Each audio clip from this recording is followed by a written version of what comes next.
Sans accord politique à très court terme, le collectif des candidats a annoncé la tenue d'un meeting place du 13 mai ce lundi. Se rendant au Palais des Sports cet après-midi, le collectif des candidats a été repoussé par les forces de l'ordre. Le président du Sénat est toujours disposé à prendre ses responsabilités. Il a déclaré hier au cours d'une rencontre avec les journalistes. Pour les analystes politiques, sa déclaration s'apparente à un revirement.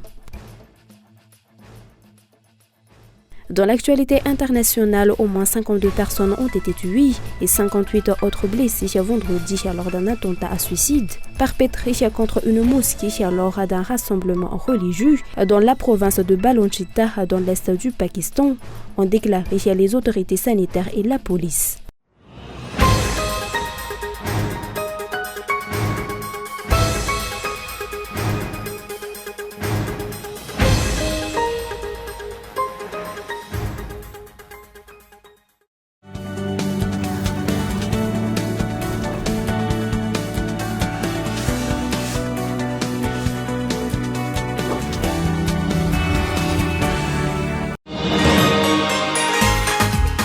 Manahirana mihitsy ny manenjika sy manolo-kosy ny zaza rehefa izy mipelipelika be iny. Lasa mora sy mahafinaritra andray nefa izany hatramin'izay nampiasako ny kosy-kilaoty Molfix izay. Rovitika, alako ary ampidiriko indray ny vaovao. Avaliko tsara ilay kosy teo aloha dia ariko avy eo. Samy faly ery izaho sy ireo zanako. Dia tahaka izany ny faritany hafaliana rehefa miaraka amin'ny Molfix. Ho antsika mamamo rehetra, andao mampiasa kosy-kilaoty Molfix ho an'ny zalantsika mba hitondra fifaliana hatrany.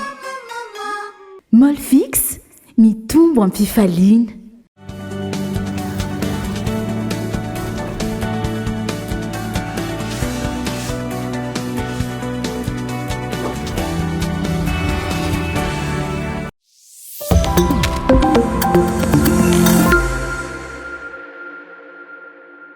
Le collectif des candidats à la présidentielle s'oppose à la candidature de candidats n'ayant pas la nationalité malgache. Il réclame le changement de structure de la CENI. Il exige la mise en place d'une cour électorale spéciale.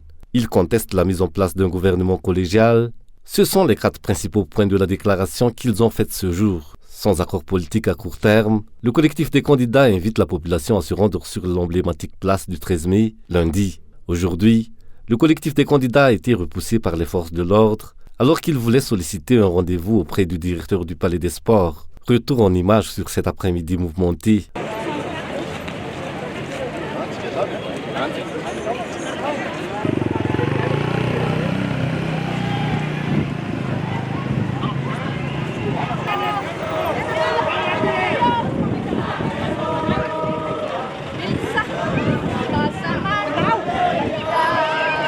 Le 25 septembre dernier, le collectif des candidats avait déposé une autorisation pour tenir un meeting au Palais des Sports de Mahamasn. La réponse s'est avérée négative avec pour motif l'occupation du palais par une rencontre de handball. Ce matin, une rencontre amicale du COSFA s'y est en effet déroulée, une rencontre qui aurait pu se dérouler à un autre endroit si la volonté politique d'accorder l'autorisation au collectif des candidats avait existé. Le match amical s'étant terminé à 12h30, les lieux ont été libérés. Les alentours du stade Barré ont alors été quadrillés par les forces de l'ordre. Les candidats sont arrivés sur les lieux à 13h50. Ils venaient pour demander quand ils pouvaient occuper le Palais des Sports. Déjà, leur possession avait été entravée par plusieurs obstacles.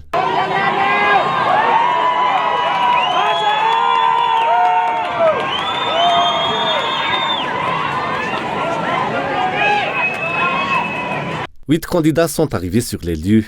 Jusqu'au bout, ils se sont heurtés aux forces de l'ordre qui leur ont interdit l'entrée du Palais des Sports. Malgré les négociations qu'ils ont faites avec les responsables, les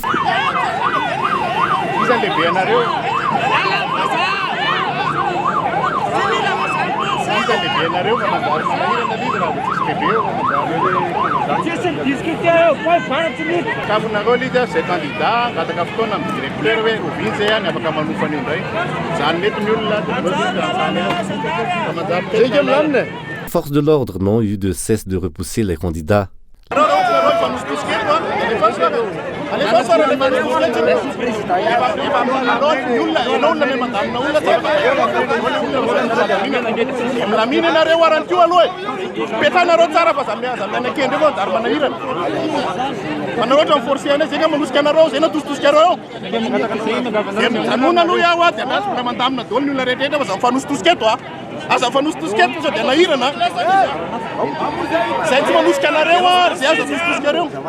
Les candidats se sont alors résolus à demander à rejoindre leur véhicule, toujours bousculés par les forces de l'ordre.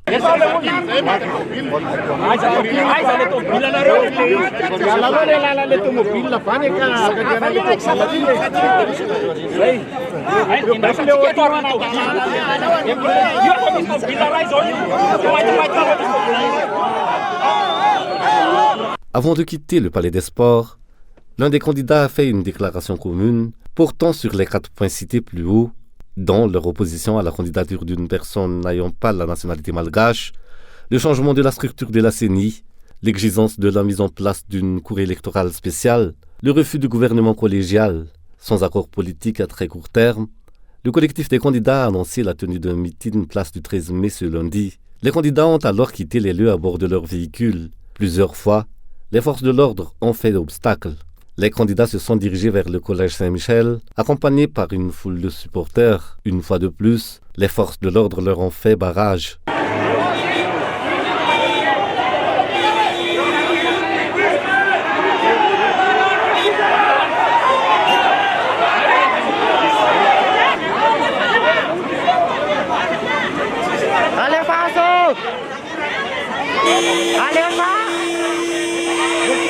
Devant le tunnel, les candidats ont une fois de plus été arrêtés.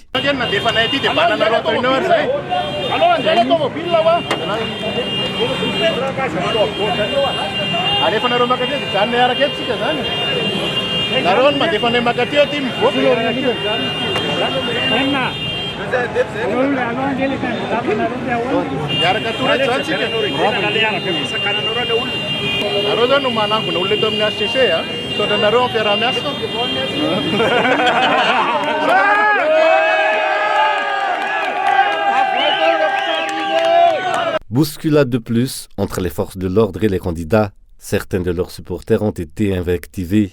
Une fois ce barrage franchi, les candidats se sont retrouvés marchant à pied dans le tunnel. La marche des candidats s'est arrêtée à Nalanquil. Il n'y a eu toutefois aucun dommage enregistré concernant les biens d'autrui durant cet après-midi. Pour les témoins, l'événement d'aujourd'hui reflète l'absence de démocratie dans le pays. C'est le dialogue qui est important et non pas les menaces. Le candidat numéro 3 ne vient jamais aux réunions. Il a peut-être confiance à la HCC et à la CENI.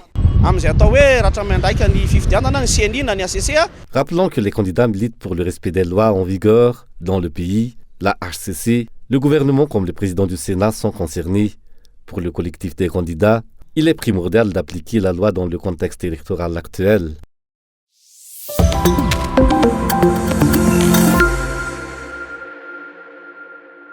Le président du Sénat est toujours disposé à prendre ses responsabilités.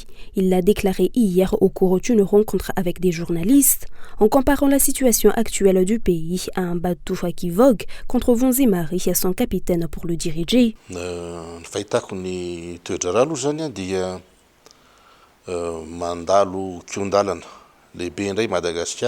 Madagascar se trouve une fois de plus à un tournant de son histoire. Le bateau Madagascar traverse les flots sans être dirigé par un capitaine.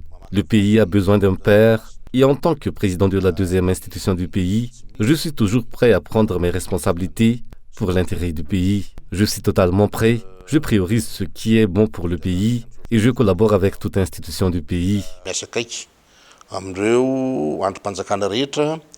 Pour les analystes politiques, le message du président du Sénat est clair. Il a subi des pressions pour renoncer à ses fonctions de chef de l'État par intérim.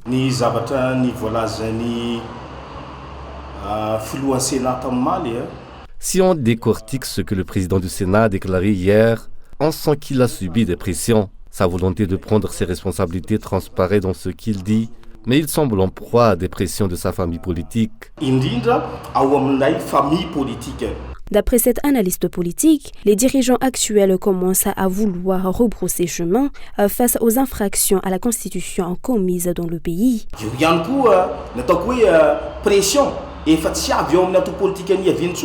Le président du Sénat a des pressions d'un autre genre à l'heure actuelle, et non pas seulement de sa famille politique. Elles peuvent provenir notamment de la communauté internationale. Une perspective d'accord politique peut se dessiner et le président du Sénat peut vouloir revenir sur sa décision de renonciation et changer de langage. La question qui se pose actuellement est celle de savoir si, après sa déclaration d'hier, le président du Sénat et la HCC vont revenir sur les décisions prises ces dernières semaines. Des décisions en contraire aux lois en vigueur et qui ont mis en ébullition le microcosme politique.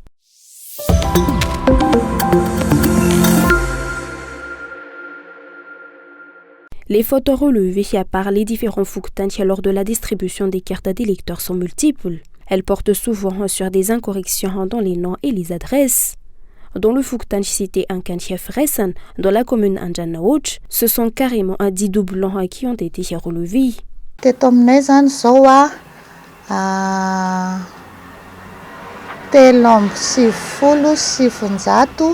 Il y a eu 10 doublons dans mon Fouktan. Nous vérifions les informations sur les personnes qui résident dans notre Fouktan grâce à une fiche en notre possession pour savoir si elles résident encore dans le Fouktan.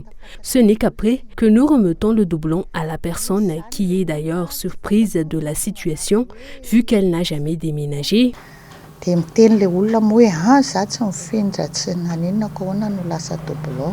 Le cas ne s'est pas uniquement produit dans ce Fouktan. Les doublons des cartes d'électeurs sont fréquents dans de nombreux Fouktans du pays. Une personne a parfois 3 cartes d'électeurs à son nom. J'ai reçu 3 cartes d'électeurs en mon nom. Le cas des doublons mis à part les noms des électeurs comporte aussi des fautes dans la plupart des Fouktans où nous nous sommes rendus. Sinon, l'adresse est confuse ou tout simplement non définie. Quand l'adresse est complète, ce sont les personnes censées s'y trouver qui n'y habitent pas. Certaines personnes ont une adresse qui n'est pas la leur.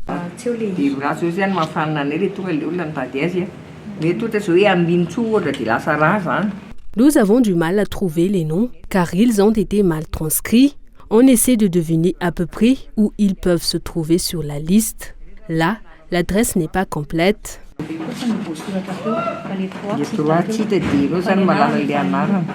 Les cas des fautes relevées sur les cartes d'électeurs sont encore plus nombreuses hors de la capitale. Dans le Fouktan Fanjak, dans la commune Fiefirna en particulier, les électeurs qui se sont inscrits lors de la refonte de la liste électorale n'ont pas eu de carte d'électeur. Le nombre d'électeurs a bien augmenté, mais ces derniers n'ont pas eu de carte.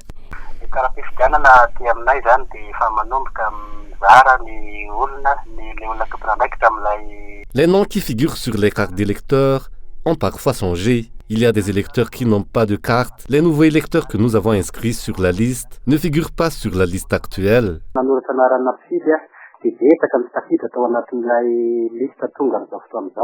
Les responsables des Fouktans déplorent l'existence de tous ces incorrections de la CENI et qui compliquent actuellement la distribution des cartes aux électeurs.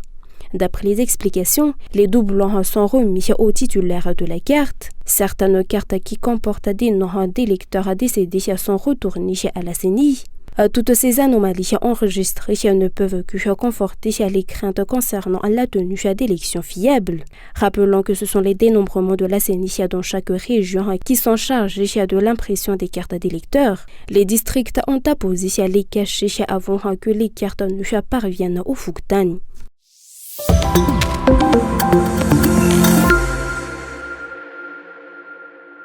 Il faut faciliter la procédure d'investissement à Madagascar, aussi bien pour les opérateurs locaux qu'étrangers. Pour Adsu Anjananarvelu, candidat numéro 2 à la présidentielle, il y a actuellement trop de freins qui constituent des barrières pour la création d'entreprises.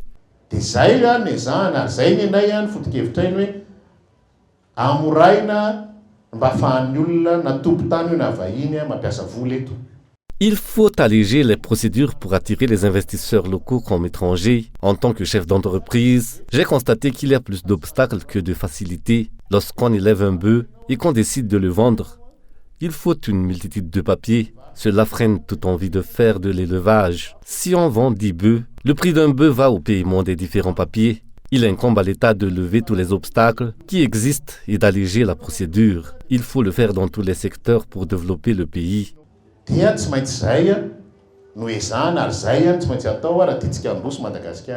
La facilitation des investissements profite à tous les secteurs. L'allègement des procédures ne doit pas uniquement se manifester au niveau des investissements d'envergure, mais toucher la base à travers un allègement des taxes, d'après les explications.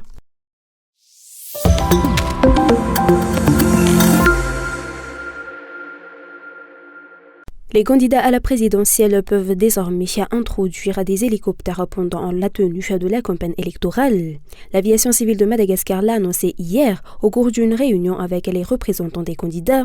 Des dispositions spéciales dérogatoires ont été prises pour faciliter les démarches des candidats qui ont déposé une demande. En effet, si les textes prévoient que les dossiers doivent parvenir 2 mois à l'avance, ce délai est écoulé vu que le début de la campagne électorale est prévu le 10 octobre prochain.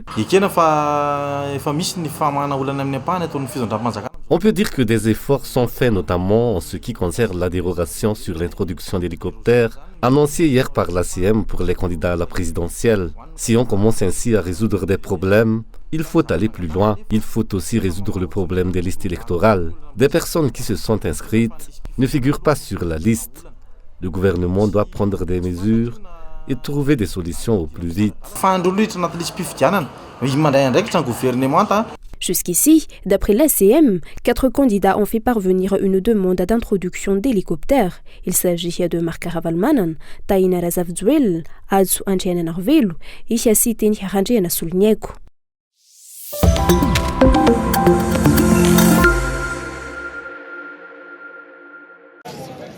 Les blessés arrivent par dizaines dans les hôpitaux de Mastung.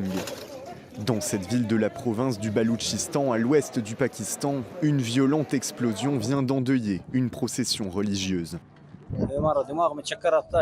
J'ai eu peur. Il y avait tellement de corps au sol. Ils sont restés là pendant au moins 2 heures.